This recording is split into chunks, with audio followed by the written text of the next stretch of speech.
आजादी के 75 वर्ष पूर्ण होने पर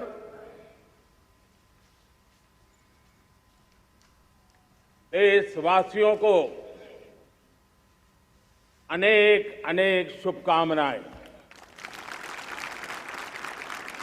बहुत बहुत बधाई। न सिर्फ हिंदुस्तान का हर कोना, लेकिन दुनिया के हर कोने में आज किसी न किसी रूप में भारतीयों के द्वारा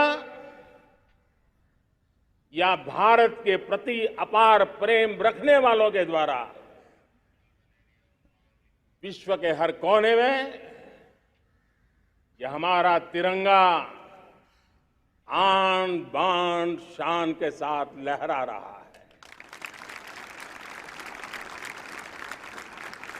मैं विश्व भर में फैले हुए भारत प्रेमियों को, भारतीयों को आजादी के इस अमृत महोत्सव की बहुत बहुत बधाई देता हूं।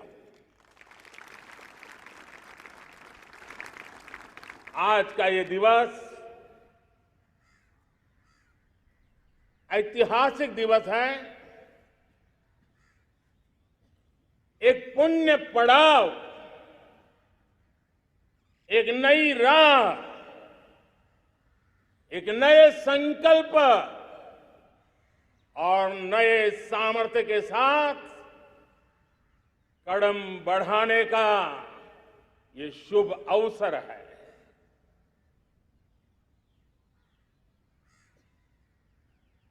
आजादी के जंग में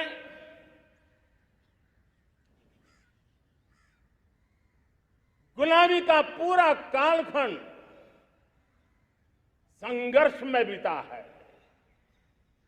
हिंदुस्तान का कोई कोना ऐसा नहीं था,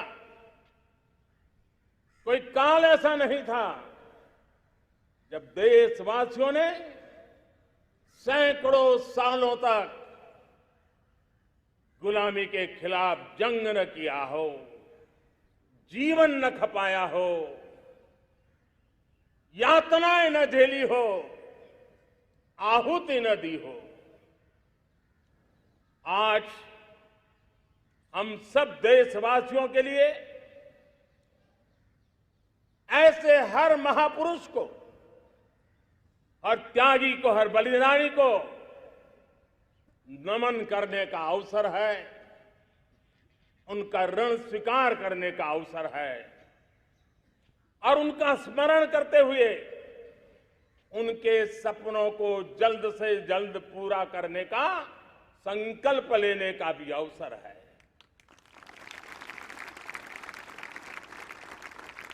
हम सभी देशवासी कृतज्ञ हैं पूज्य बापू के, नेता श्री सुभाष चंद्र बोस के, बाबा साहब आंबेडकर के, वीर सावरकर के, जिन्होंने कर्तव्य पथ पर जीवन को खपा दिया। कर्तव्य पथ ही उनका जीवन पथ रहा। यह देश कृतज्ञ है मंगल पांडे, तात्या टोपे, भगत सिंह, सुखदेव, राजगुरु, चंद्रशेखर आजाद, अशफाक उल्लाह खान, राम प्रसाद बिस्मिल, अनगिनत ऐसे हमारे क्रांतिवीरों ने अंग्रेजों की हुकूमत की नींव हिला दी थी।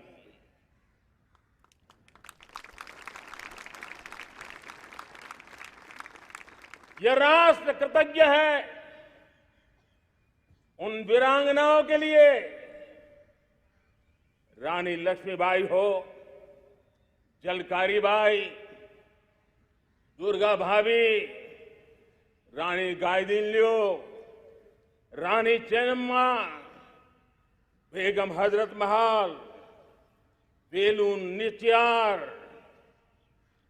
भारत की नारी शक्ति क्या होती है, भारत की नारी शक्ति का संकल्प क्या होता है, भारत की नारी त्याग और बलिदान की क्या पराकाष्ठा कर सकती है, वैसी अनगिनत वीरांगनाओं का स्मरण करते हुए हर हिंदुस्तानी गर्व से भर जाता है।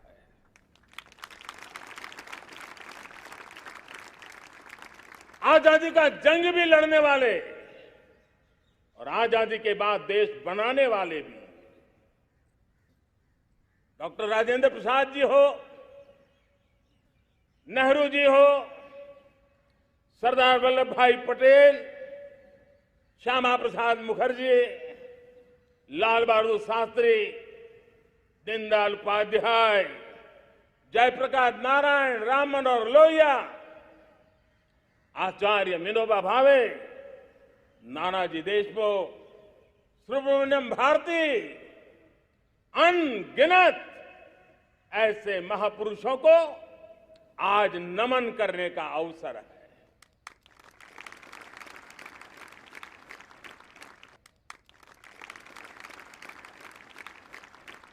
जब आजादी के जंग की चर्चा करते हैं तो हम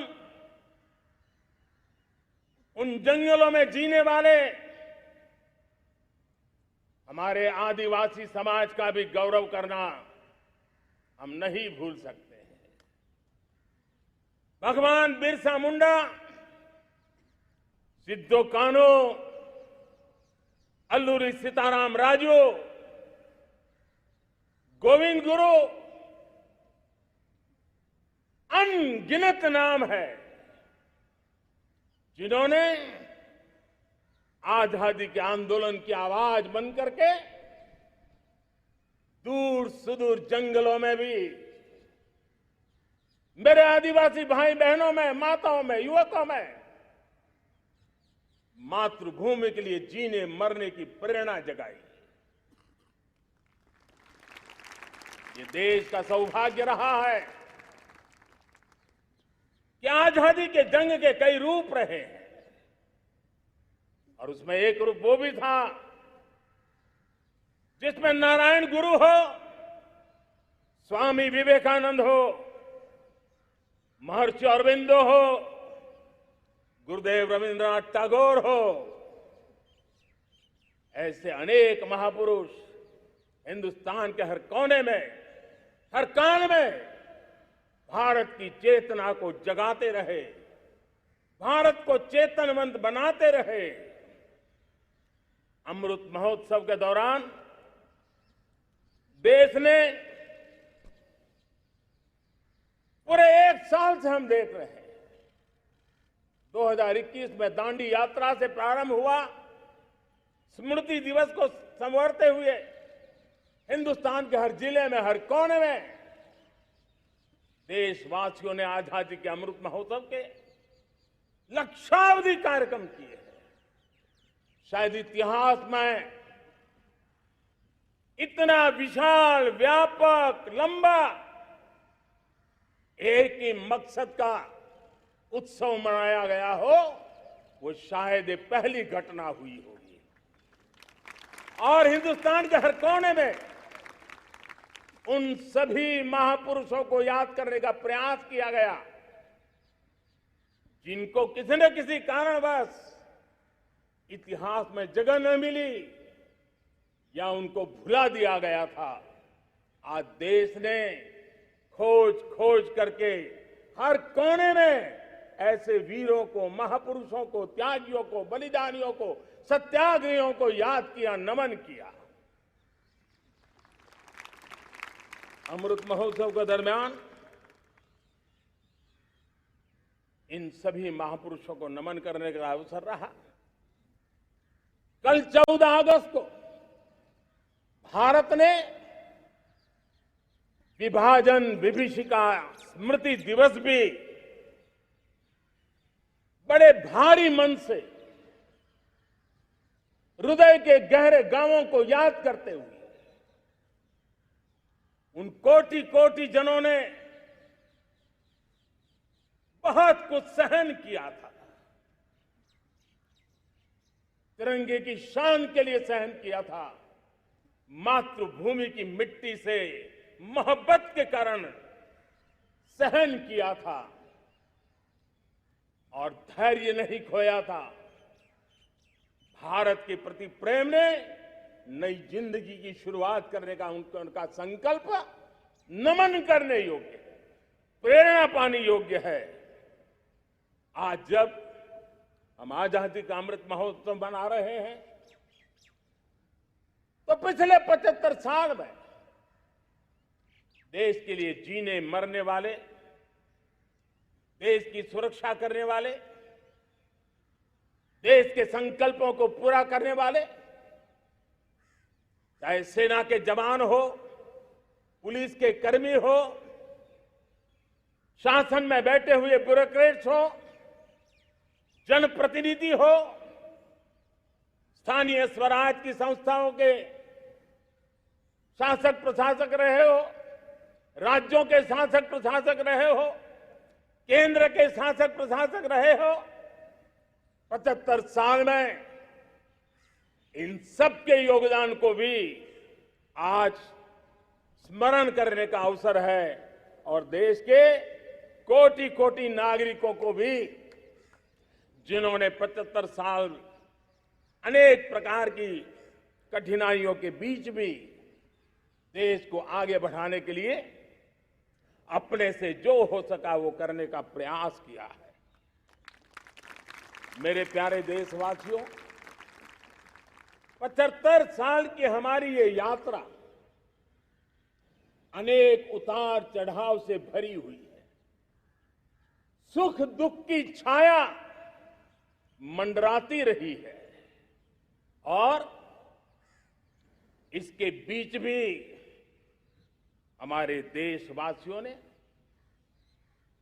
उपलब्धियां की है, पुरुषार्थ किया है,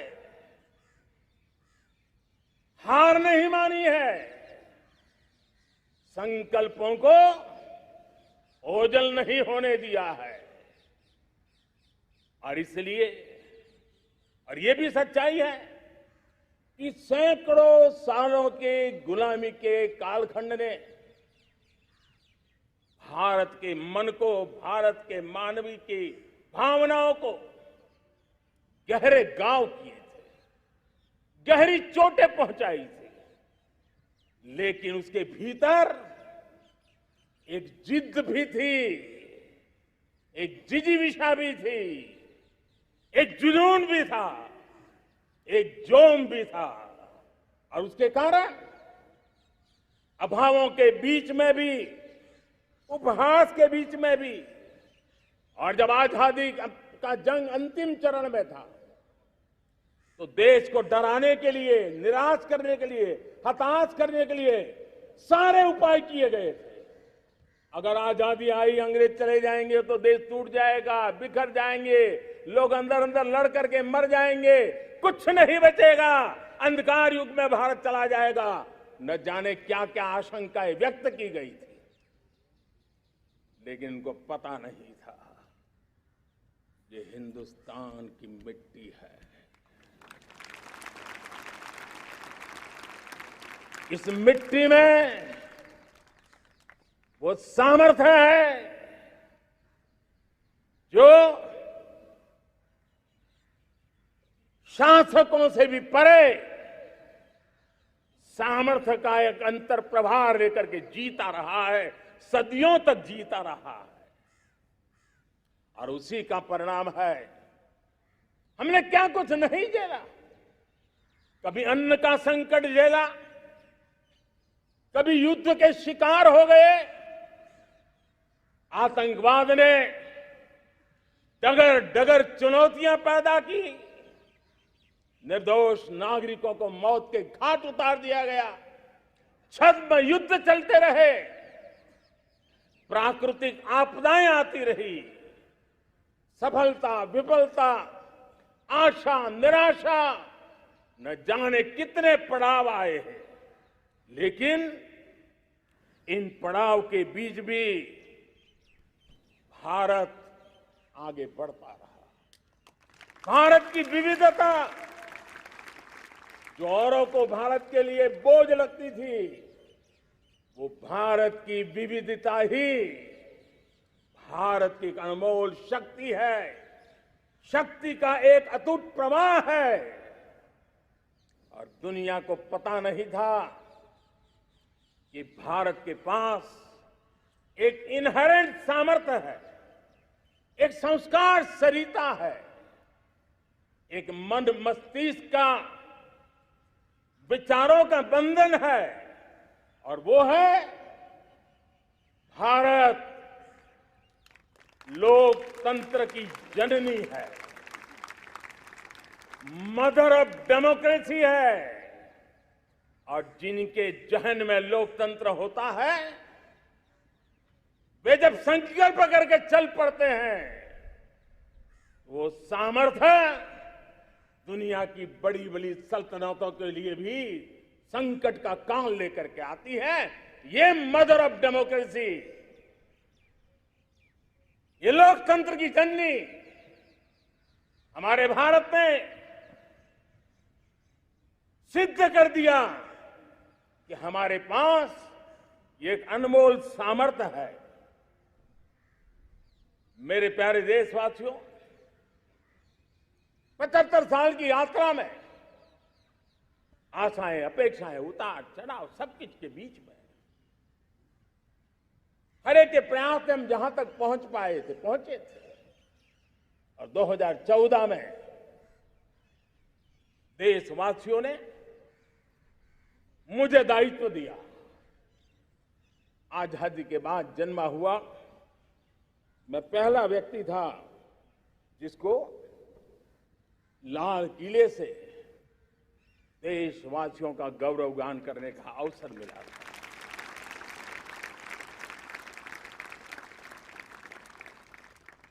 लेकिन मेरे दिल में जो भी आप लोगों से सीखा हूं, जितना आप लोगों को जान पाया हूं मेरे देशवासियों, आपके सुख दुख को समझ पाया हूं, देश की आशा अपेक्षाओं के भीतर वो कौन सी आत्मा बसती है, उसको जितना मैं समझ पाया हूं, उसको लेकर के मैंने अपना पूरा कालखंड देश के उन लोगों को एम्पावर करने में खपाया। मेरे दलित हो, शोषित हो, पीड़ित हो, वंचित हो, आदिवासी हो, महिला हो, युवा हो, किसान हो, दिव्यांग हो, पूरब हो, पश्चिम हो, उत्तर हो, दक्षिण हो, समुद्र का तट हो, हिमालय की कंदराएं हो, हर कोने में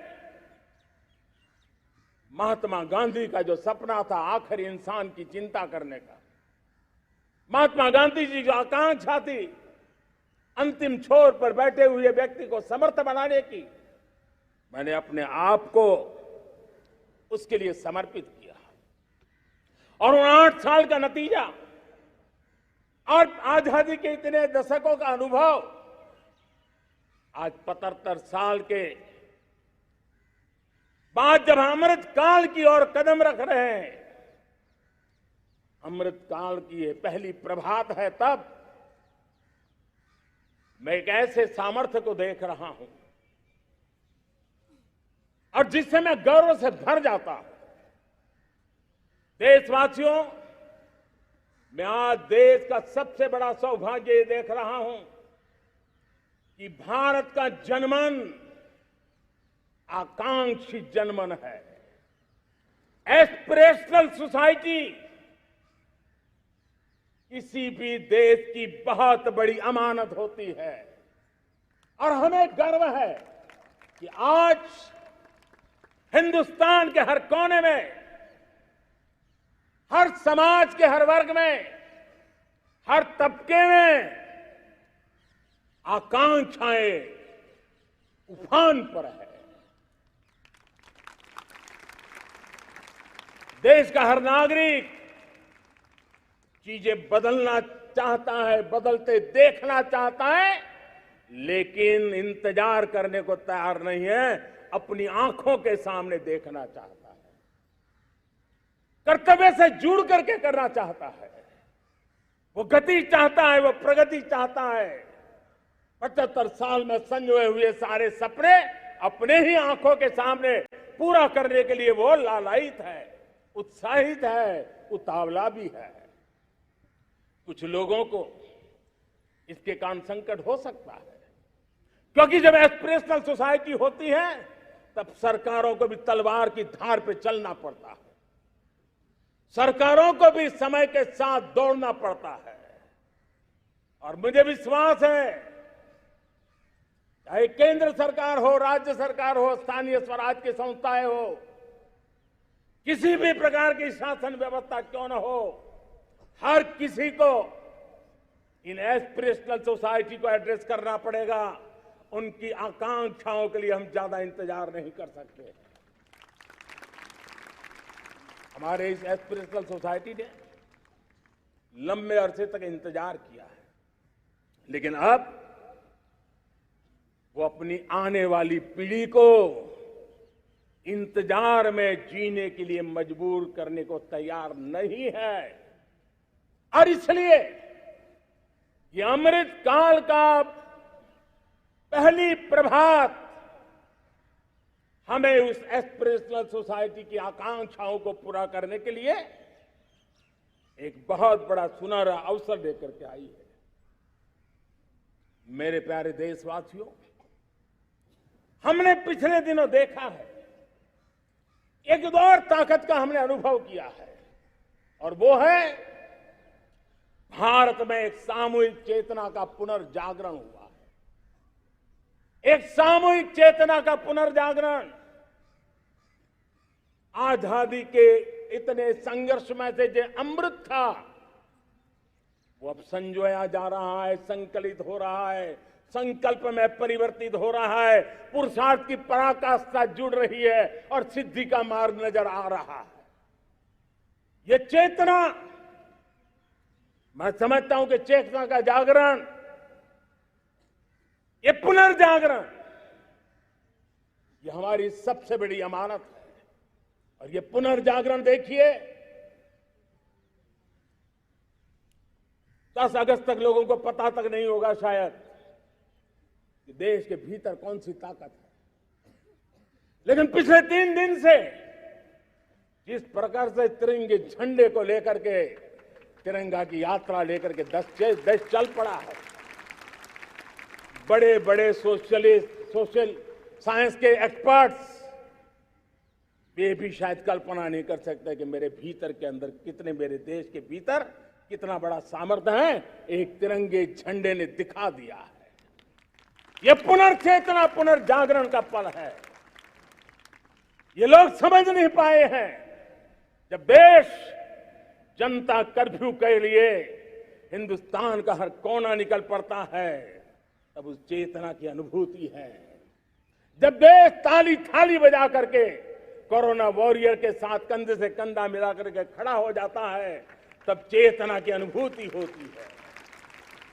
जब दिया जला करके कोरोना वॉरियर की शुभकामना देने के लिए देश निकल पड़ता है, तब उस चेतना की अनुभूति होती है।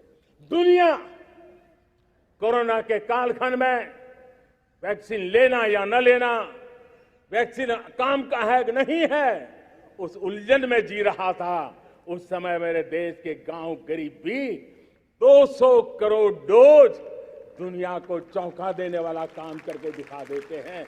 यही चेतना है, यही सामर्थ्य है। इस सामर्थ्य ने आज देश को एक नई ताकत दी है। मेरे प्यारे भाइयों बहनों, तीसरा एक महत्वपूर्ण सामर्थ्य मैं देख रहा हूं, जैसे एस्पिरेशनल सोसाइटी, जैसे पुनर्जागरण, वैसे ही आजादी के इतने दशकों के बाद पूरे विश्व का भारत की तरफ देखने का नजरिया बदल चुका है। विश्व भारत की तरफ गर्व से देख रहा है, अपेक्षा से देख रहा है। समस्याओं का समाधान भारत की धरती पर दुनिया खोजने लगी है दोस्तों। विश्व का ये बदलाव, विश्व की सोच में ये परिवर्तन 75 साल की हमारी अनुभव यात्रा का परिणाम है। हम जिस प्रकार से संकल्पों लेकर चल पड़े हैं, दुनिया इसे देख रही है और आखिरकार विश्व भी उम्मीदें लेकर के जी रहा है। उम्मीदें पूरे करने का सामर्थ्य कहां पड़ा है वो उसे दिखने लगा है। मैं इसे त्रिशक्ति के रूप में देखता हूं, 3 सामर्थ्य के रूप में देखता हूं। और ये त्रिशक्ति है एस्पिरेशन की, पुनर्जागरण की और विश्व की उम्मीदों की। और इसे पूरा करने के लिए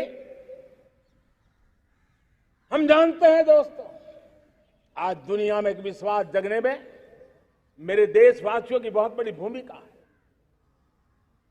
130 करोड़ देशवासियों ने कई दशकों के अनुभव के बाद स्थिर सरकार का महत्व क्या होता है, राजनीतिक स्थिरता का महत्व क्या होता है, पॉलिटिकल स्टेबिलिटी दुनिया में किस प्रकार की ताकत दिखा सकती है, नीतियों में कैसा सामर्थ्य होता है, उन नीतियों पर विश्व का कैसे भरोसा बनता है, ये भारत ने दिखाया है और दुनिया भी इसे समझ रही है।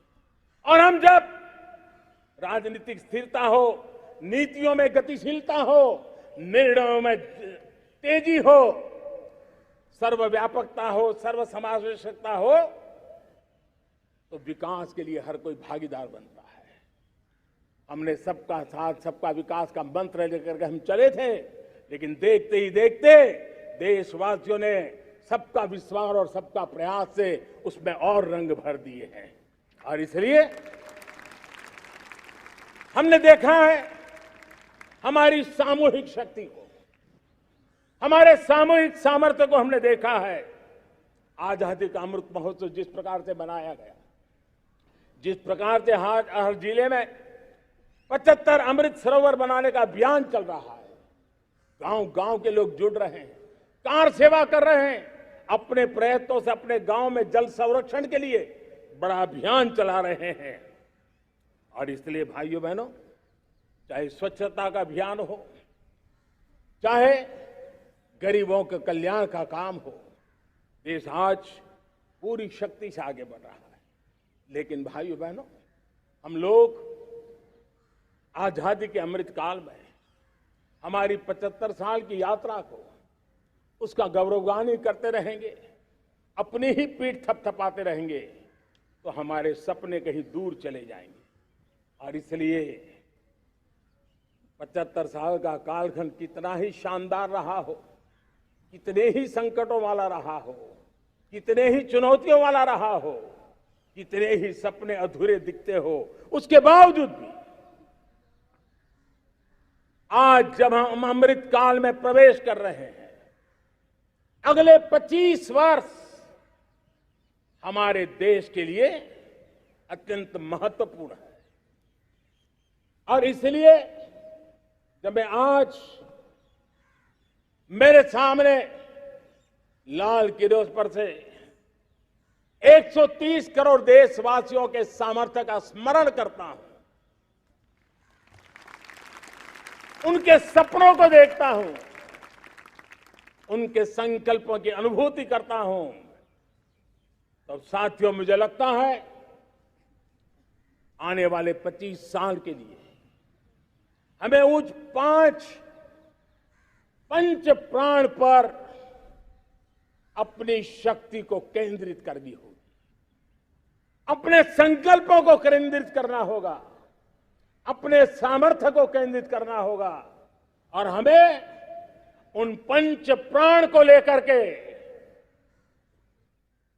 2047 जब आजादी के 100 साल होंगे, आजादी के दीवानों के सारे सपने पूरे करने का जिम्मा उठा करके चलना होगा। जय हिंद, जय हिंद, जय हिंद, भारत माता की, भारत माता की, भारत माता की, वंदे वंदे वंदे